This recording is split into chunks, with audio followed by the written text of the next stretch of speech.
Boxing IQ. He's very good fighter. He's strong guy. He is very compact. He is like a bull, you know. He's a smart guy. Well, Gennady Golovkin responds, and this is what he had to say, quote, he says, Terence Crawford won't have problem with Canelo's power because he doesn't have any power. Bud could possibly be the end for him because Bud has what it takes. I'm not saying Bud will win, but I'm just saying he has what it takes. He's not afraid of Canelo. Gennady Golovkin delivers a bold prediction for the upcoming showdown between Canelo Alvarez and Terence Crawford. Golovkin believes Crawford won't struggle with Canelo's power, insisting that Canelo does not actually carry true knockout strength. Having faced Canelo 3 times, Golovkin argues the Mexican star hasn't evolved much over the years. He praises Crawford's power and adaptability, stressing that every fight requires smart preparation to overcome unique challenges. This is boxing. This is more interesting. Gennady, let me ask you this. You were there ringside. You saw Canelo. Yeah. Did he look better than what he did in the second fight with you? Does he look like he's improving and getting better? Marcos, I told you just, you know, every opponent gives you different. Every fight is different. Two fights I had, 2 fights with him. First fight and second fight is different, you know, just. So you think like, no, I don't feel like, you know, more power, more speed. No, he stayed the same. Golovkin has spent 36 rounds inside the ring with Canelo Alvarez, giving his opinion more weight than most. He argues Canelo depends on flurries of combinations and highlight reel knockout attempts rather than genuine power shots that can wear down an elite fighter. For Golovkin, this isn't speculation, but first-hand experience. He has absorbed Canelo's hardest punches and remains convinced they lack the raw force expected from a fighter with such a fearsome reputation. His words directly challenge the popular belief that Canelo is a devastating puncher, portraying him instead as someone who relies more on timing and volume than sheer punching power. Golovkin weighs in as everybody's trying to gauge how this fight is going to play out. They anticipate this fight. They want to know how this fight is going to play out. And Gennady Golovkin gives his 2 cents. As his trainer, Abel has been on social media doing multiple interviews and stating that Terence Crawford is simply too small and he's going to lose, right? And Gennady Golovkin, as Abel Sanchez is saying that he's going to get knocked out, right? Because it's too much power. Well, Gennady Golovkin responds, and this is what he had to say, quote, he says, Terence Crawford won't have problem with Canelo's power because he doesn't have any power. He said, I fought Canelo at 160 and at 68, and I could say he has fast punches, he has fast combinations, but I wouldn't say there were a lot of power there, or power punches, or knockout punches. You saw that. You saw this clean shots that I took and he brought, and there were no results, end quote. So Gennady Golovkin is saying he hit me with clean shots. You saw him hit me with clean shots, and the results was I didn't go anywhere. Now, I know people will say, well, Gennady Golovkin is naturally bigger than Canelo. Although Gennady Golovkin's former trainer claims Terence Crawford has no chance against Canelo Alvarez, Golovkin doesn't completely share that view.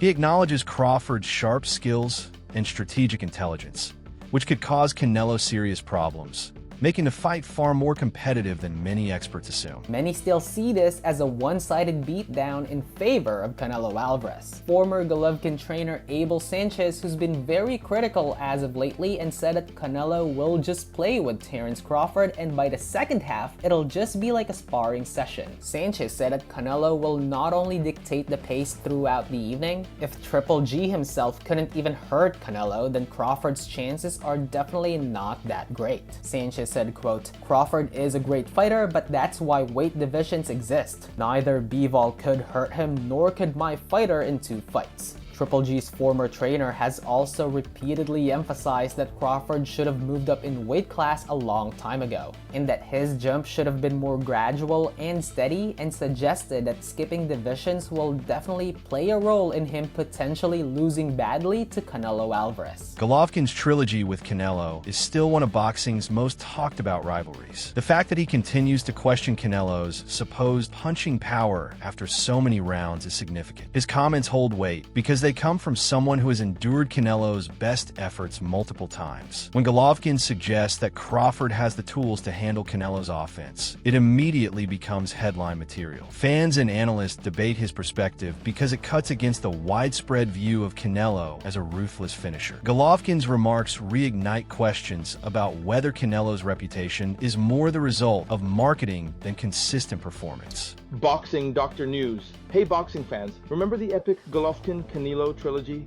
Well, get this. GGG once spilled the tea on Canelo's punching power, and it's not what you'd expect. Picture this. 2 legends, 3 fights, and a whole lot of controversy. GGG said Canelo's punches were fast, but not knockout material. Can you believe it? He claimed those clean shots brought no results. Now, fast forward to today. GGG's been out of the ring since their last bout, but rumors are swirling about a comeback. Meanwhile, Canelo's gearing up for a massive showdown with Terence Crawford. The big question is, will Canelo prove GGG wrong and land that knockout punch? It's been a while since his last stoppage. The boxing world is buzzing, and we can't wait to see what happens next. Training camp reports have added more intrigue to this highly anticipated fight. According to Showbiz the Adult, Canelo Alvarez has been careful during sparring with Jaron Ennis, holding back and avoiding unnecessary risks to stay fresh for fight night. While this caution could be seen as smart, some insiders interpret it as uncertainty in his preparation. More dramatic accounts claim Canelo was even dropped in the 3rd round by Boots and visibly struggled with the younger fighter's speed and power. Although unverified, these rumors have sparked discussion among fans and analysts, who wonder if they hold any truth. If Canelo is showing vulnerability in sparring, it may signal that his form is slipping. For Terence Crawford, who thrives on exploiting weaknesses, such flaws could become the perfect opening to take control of the fight. And let's talk about what we do know about Canelo Alvarez bringing Boots to training camp and what we can concur. First, you must understand that Saul Canelo Alvarez versus Terence Bud Crawford is September 13th, okay? That's just a few weeks away. Almost 3 weeks away, something like that. It's just a few weeks away. So to expect them to have hardcore sparring, like real sparring where they're fighting each other and they're really just going hard and sparring, pause, I don't really see that happening because you don't want a cut or anything, and you don't want anything to threaten the fight September 13th. Also, not only is Canelo Alvarez fighting soon, September 13th, but Boots Ennis, he has to fight against Lima come October. So you don't want Canelo Alvarez beating up on Boots either and cutting him or anything like that, blackening his eye or detached retina or anything like that. You don't want any incidents like that. So understand that they're probably sparring light to mid. They're definitely not going hard in there. Okay, pause. So we have to really put it to side that either one, I don't think Canelo will be beating the hell out of Boots or Boots beating the hell out of Canelo.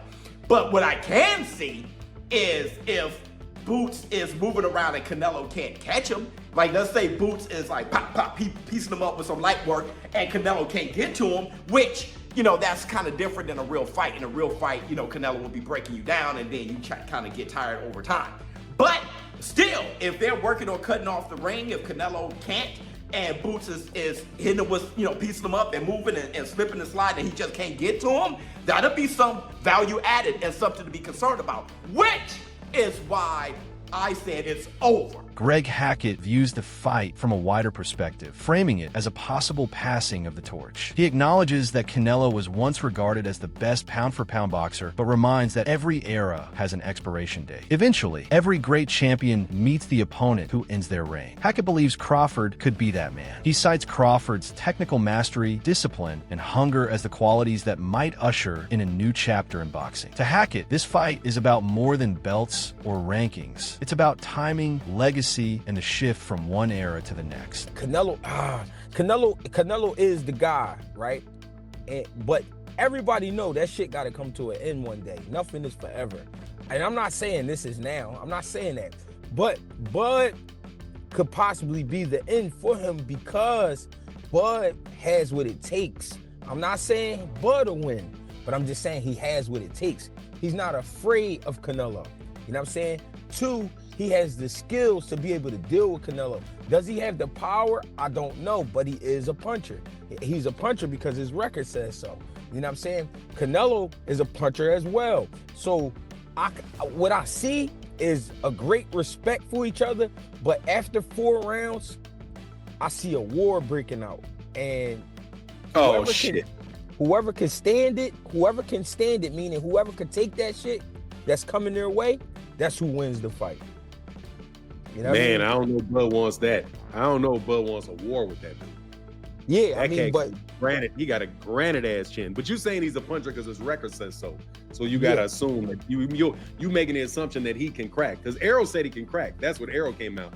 Arrow, I think, said he thought, was getting Canelo. I don't know whether that's, him trying to pay him back for saying that, for what Terence said about him.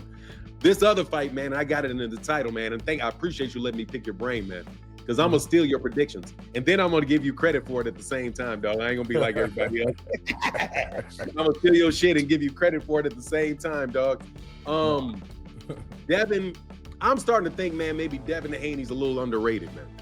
Going into this Brian Norman fight. Like, I've had my own personal issues with the dude and his pops, but that shit aside, the dude knows what he's doing in the boxing ring. He's been in there with a bunch of fights. He's a championship world-class level fighter, bro. John Ryder offers firsthand insight from his sparring sessions with Canelo. He recalls going 12 rounds in a tough, competitive training session that showcased the Mexican champion's endurance and work ethic. Ryder describes Canelo as steady, consistent, and extremely hard to wear down over long stretches, which helps explain his long reign at the elite level. His testimony balances the debate, showing that while some argue Canelo's power is overrated, his conditioning, experience, and all-around skills still make him a formidable opponent for anyone who steps into the ring with him. Fight for him, waiting for a big fight, and giving him, like, he had his hands full with you, and obviously there was triumph for you there, not just going the distance, but going the distance with severe injury as well, right? Of course, yeah, and I think that I want to be a trainer where I can go to people, look, I don't want to tell them things and they go, right, well, listen to him because he's been there, he's done it himself. Do you know what I mean? I don't want to be telling them to run through walls and not having done it myself. Like, if you need to bite down and push through because you still got a shot in this game, then do it. And listen, I've stood there toe to toe with one of the greatest pound for pound fighters out there, nose broken in the second, and pushed him to the 12th and final round. But I know now I can call on that in the future with fighters I train and just say, look, now you've got to dig deep, now you've got to pull through, and it's going to hurt today, but tomorrow's another day. While Jaron Ennis drew attention for sparring with Canelo, he has also faced criticism. Some claim he held back during their sessions or may have been motivated financially rather than giving his best. These allegations raise doubts about the authenticity of what truly happens behind closed doors in training camps. Such speculation matters because sparring stories often leak to the public and shape perceptions of a fighter's readiness. If Ennis really eased up on Canelo, it could mislead fans and analysts. But if he genuinely exposed weaknesses, Crawford's camp gains a valuable edge heading into the fight. Pathetic. Purely pathetic. Terence Crawford's team inflicting race in this situation in reference to Jerome Bruce Ennis training and sparring with Canelo Alvarez, Mexican superstar, Latino superstar, the 4th world champion, super middleweight undisputed, because Jerome Bruce Ennis, a brother, is training with Canelo Alvarez, then he's a sellout to his people? Really? This what Terence Crawford's team had to say in reference to Jerome Bruce Ennis, the former unified champion of the welterweight division, training and sparring with Canelo Alvarez. He sold out. That's all I can say. He sold out now. It's pathetic, man. Because he's a sellout because he's training with Canelo. Hey, yo, Bernie the Boxer and people and Terence Crawford's members that feel this way. Do y'all feel the same way about Isaud? Yeah, the Latino trainer The Guatemalan trainer that been training Terence Crawford since 14 years old. That's how y'all look at him? Y'all look at him like he's a sellout? Is he a sellout to Latinos because he trains Terence Crawford? Yo, for real, I never heard that in the sport of boxing, where Latino trains with a black fighter and he's a sellout to Latinos. I never seen it. Why is this self-victimhood, this ingrained hate that some blacks have for Latinos? Gareth A., Davies, and Duke McKenzie emphasize how important this fight is in today's boxing landscape. Too often, big stars avoid risky opponents, but Crawford versus Canelo stands out as a rare exception. It brings together two of the most skilled fighters of this era in a matchup fans have long demanded. For Davies and McKenzie, this isn't just another event. It's a defining clash where greatness is measured against greatness. They argue that fights like this are rare chances to watch history unfold and legacies carved in real time. Great, marvelous Marvin Hagler. Became a friend in life and was an amazing man. An amazing character. I've likened this fight to those two when they met, with one going up in weight, quite a big step. I mentioned it to the two guys when I saw them in Riyadh last week as well. First of all, I was backing Terence Crawford to win this on points, with his skills to pay the bills and his speed and his timing and his spitefulness and the fact that he's raising his game. When we see here as well, by the way, the pushing and shoving in New York in the earlier press conference, I think he's poked the bear a little bit. Yeah. And I think Canelo's very dangerous. And I think Canelo might win this. My money's on Crawford. My money's clearly on Crawford. I mean, there's so many different ways of looking at this fight, but I really believe... Do you like it? It's the best fight in world boxing by none. At any weight division, because of the stylistic matchup, because of the raise in levels, and because of the weight differential. Yeah, and because we're looking at two of the best undisputed modern day boxers that have ever lived, in my opinion, modern day boxers that have lived. In this current generation that we're in now, you're not going to get two better fighters fighting at this time in their careers. Jaron Ennis has also voiced his opinion on Crawford's move to face Canelo. He cautions that stepping up to challenge a physically larger opponent without a tune-up fight is a dangerous gamble. Ennis stresses that size and strength differences are very real, and most fighters ease into new weight classes before taking on the biggest threats. His comments add a note of caution to the build-up, reminding fans that even though Crawford's skills are elite... But I think you gotta lean more towards Canelo, because like I said before, he been pitting big guys out and down, and Canelo not even really a 68 pounder. He probably really should be at 60 maybe, and he been hurting these guys. I think he be dropping these guys and things like that. So, and them guys be way bigger than him come fight night. I know that for sure. They be probably close to 200 pounds, and he dropping those guys like that. So I don't know.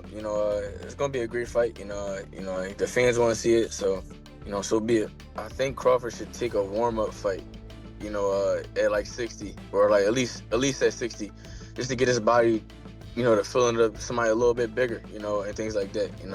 I know when you go up in weight, you gotta, develop that power and not develop the power, but like put that muscle on and be heavier and things like that. So he might not want to take a fight because he's trying to build up right now, but I think he should, just to stay sharp and that way he don't have like a long layoff or anything like that. Gerald Miller brings encouragement from a fighter's perspective. He praises Crawford's hunger and determination, believing those qualities can prove decisive even against a larger foe. Miller dismisses the obsession with size differences, insisting that mental toughness and sheer willpower often dictate the outcome of great fights. He points out that Crawford's relentless drive to succeed might overcome any physical disadvantages. Crawford, huge fight September 13th. Who do you think's going to win that? I'm pulling for Crawford in this one. I think people was underestimating his strength right now and his size.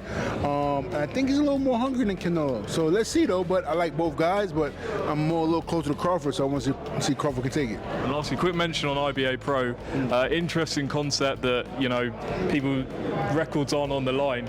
So I know in boxing, people don't like risking their own and things. Do you feel like this is a step forwards? This could become a major player in boxing? I think it definitely can. I mean, any opportunity to make some money and build your repertoire and your arsenal. Analysts agree that Crawford's strategy will ultimately determine the outcome. This clash isn't just about trading punches, but about executing a disciplined game plan designed to neutralize Canelo's advantages. Beating a champion of Canelo's stature would cement Crawford's place among boxing's all-time greats, silencing any lingering doubts about his legacy. To do so, he must rely on intelligence, timing, and adaptability rather than brute strength. Patience, precision, and control will be key. Understands that he has to be smart. And I think with this one specifically, it ain't just about being smart. He knows he has to look like he's never looked before, because again, if he doesn't and he beats Canelo, everybody's just gonna say, well, that's Crawford, you know? So I think he knows that this is the performance of a lifetime and everything has to look right. He knows in order for it to look right, he can't just go out there and let the dog go. The dog is, you know, he got to work his way up to the dog. Hey, show the clip real quick. I don't know if you showed it already, but this is the dog you're talking about right here, right? And so this is, I pulled this clip right here. I seen it on social media this morning. Don't do that. That's what I'm saying. And I pulled this clip, right? But this is Terence. That's who he is. He's not gonna swing on Canelo. He already know that part of the game. That's it for today's video.